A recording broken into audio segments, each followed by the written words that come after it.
पंचत्रिंशो अध्यायः।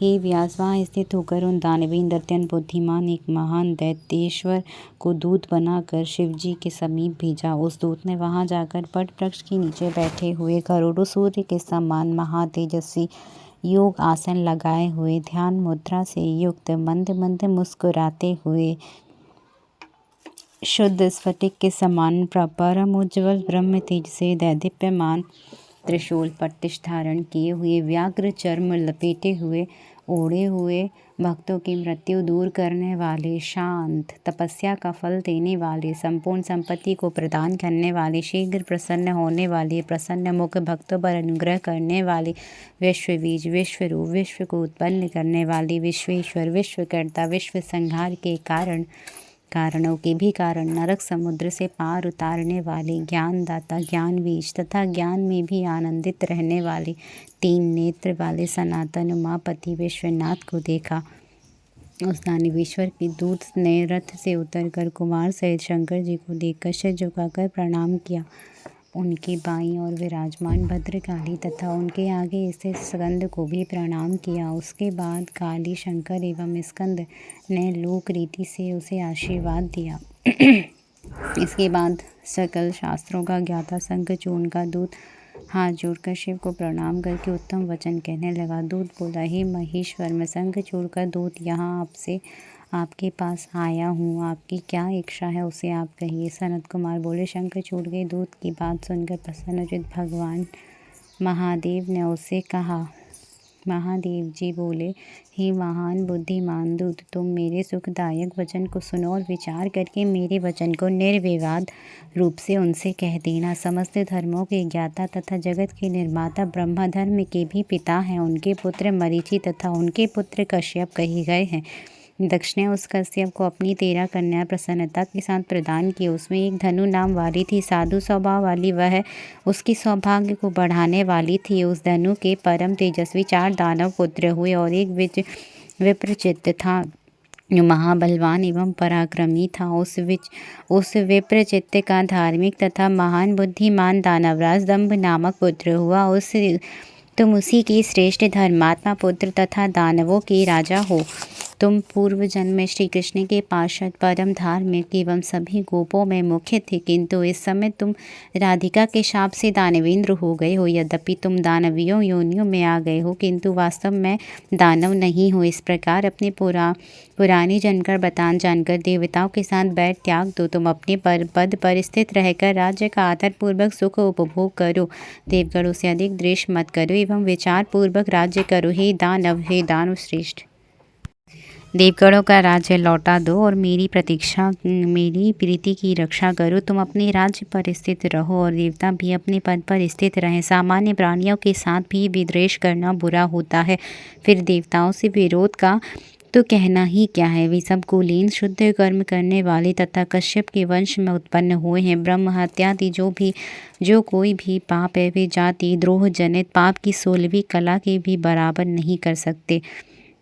द्रोह जनित पाप की 16वीं कला के भी बराबरी नहीं कर सकते। सनत कुमार बोले, हे व्यास, इस प्रकार शंकर ने उत्तम ज्ञान का बोध कराते हुए श्रुति एवं स्मृति से संबंध शुभ बातें उससे कहीं। तब शंखचूड़ के द्वारा शिक्षित और तर्कविद तक दूत होनहार से मोहित होकर विनम्रता पूर्वक इस प्रकार यह वचन कहने लगा। दूत बोला, हे देव, आपने जो वचन कहा है वह अन्यथा नहीं है, किंतु मेरा कुछ तथ्यपूर्ण एवं यथार्थ निवेदन सुनिए। आपने अभी जो कहा है कि जाति द्रोह महापाप है, ही ईश, क्या यह असुरों के लिए ही है, देवों के लिए नहीं है? प्रभु इसे बताइए। यदि यह सबके लिए है तो मैं विचार कर आपसे कुछ कह रहा हूँ, आप ही उसका निर्णय कीजिए और मेरा संदेह दूर कीजिए। हे महेश्वर चक्रधारी विष्णु ने प्रलय के समय समुद्र में दैत्य श्रेष्ठ मधु और कैटव का शिरछेदन क्यों किया? हे गिरीश, यह तो प्रसिद्ध है कि देवताओं के पक्षधर आपने युद्ध में त्रिपुर को भस्म किया, तो ऐसा आपने क्यों किया? विष्णु के बलि का सर्वस्व लेकर उसे पाताल क्यों भेज दिया? सूतल आदि लोक का उद्धार करने के लिए उसके द्वार पर गदा धारण कर क्यों स्थित है? इन देवताओं ने भाई सहित हिरण्याक्ष को क्यों मारा और इन्हीं देवताओं ने शुंभादि असुरों को क्यों मारा? पूर्व काल में समुद्र मंथन किए जाने पर देवगणों ने ही अमृत का पान किया। हम सभी को क्लेश प्राप्त हुआ, किंतु इसका अमृत पान रूप फल देवताओं ने भोगा। यह जगत भगवान काल का ही क्रीड़ा मात्र है। वे जिस समय जिसे ऐश्वर्य प्रदान करते हैं उस समय वह ऐश्वर्यवान हो जाता है। देवताओं एवं दैत्यों का बैर सदा किसी न किसी निमित्त होता आया है। क्रमशः जीत और हार काल के अधीन है। इन दोनों के विरोध में आपका आ जाना निष्फल प्रतीत हो रहा है। यह विरोध तो सामान्य संबंधियों का ही अच्छा लगता है, आप सदृश ईश्वर का नहीं। आप तो देवता तथा असुरों सभी के स्वामी हैं। अतः इस समय आप महात्मा की केवल हम लोगों से यह स्पर्धा निर्लज्जता की बात है। विजय होने पर भी अधिक कीर्ति और पराजय होने पर हानि, ये दोनों ही आपके लिए सर्वथा विपरीत हैं। इसी मन से विचार कीजिए। यह वचन सुनकर शिव जी हंसकर दानवराज से यथोचित मधुर वचन कहने लगे। हम अपनी भक्तों के अधीन हैं, स्वतंत्र कभी नहीं हैं। हम उनकी इच्छा से ही कर्म करते हैं और किसी की पक्षपाती नहीं हैं। पूर्व काल में ब्रह्मा की प्रार्थना से ही प्रलयार्वर में विष्णु तथा दानवेंद्र मधुकैटभ का युद्ध हुआ था। भक्तों का कल्याण करने वाले उन्हीं विष्णु ने पूर्व काल में देवताओं की प्रार्थना से ही प्रहलाद की रक्षा के निमित्त हिरण्यकश्यपु का वध किया था।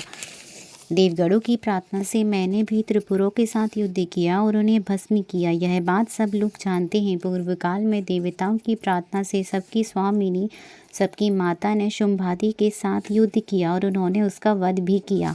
आज भी सभी देवता ब्रह्मा की शरण में गए और देवताओं सहित ब्रह्मा विष्णु मेरी शरण में आए। हे दूत, देवताओं का स्वामी मैं भी ब्रह्मा और विष्णु की प्रार्थना के कारण युद्ध के लिए आया हूँ। हे दुष्यंतचूड़ से कहना कि तुम महात्मा श्री कृष्ण के श्रेष्ठ पार्षद हो। पहले जो दैत्य मारे गए उनमें कोई भी तुम्हारे समान नहीं था।